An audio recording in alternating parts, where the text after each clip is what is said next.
Vous êtes-vous déjà senti perdu, incertain de la façon de réaliser vos rêves financiers?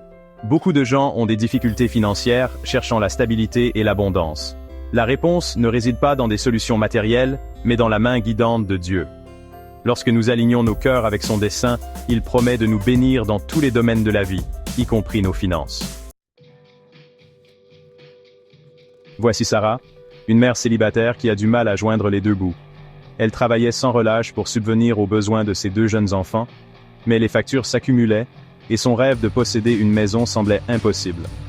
Sarah aspirait à la sécurité financière, non seulement pour elle-même, mais aussi pour créer un meilleur avenir pour ses enfants.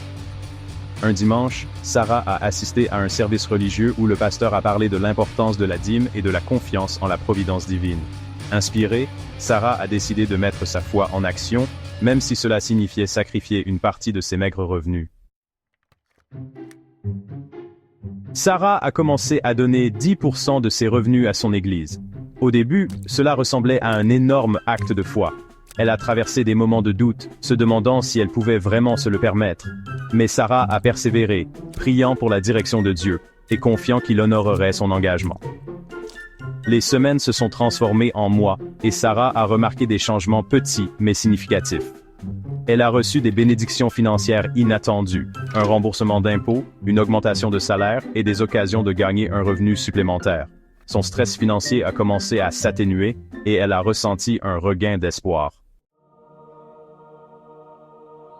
Des années plus tard, Sarah se tenait fièrement devant sa propre maison, un témoignage de la puissance de la foi et de l'obéissance.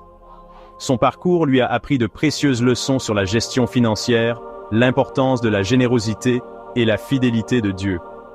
Grâce à son expérience, Sarah a découvert que la vraie prospérité ne se mesure pas uniquement par nos comptes bancaires, mais par la richesse de notre relation avec Dieu. Lorsque nous recherchons d'abord son royaume et que nous avons confiance en sa providence, il promet de répondre à nos besoins selon ses richesses en gloire.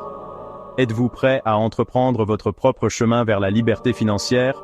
Commencez par rechercher les conseils de Dieu par la prière et l'étude de sa parole. Faites un acte de foi et commencez à payer la dîme, en faisant confiance à Dieu pour honorer votre obéissance.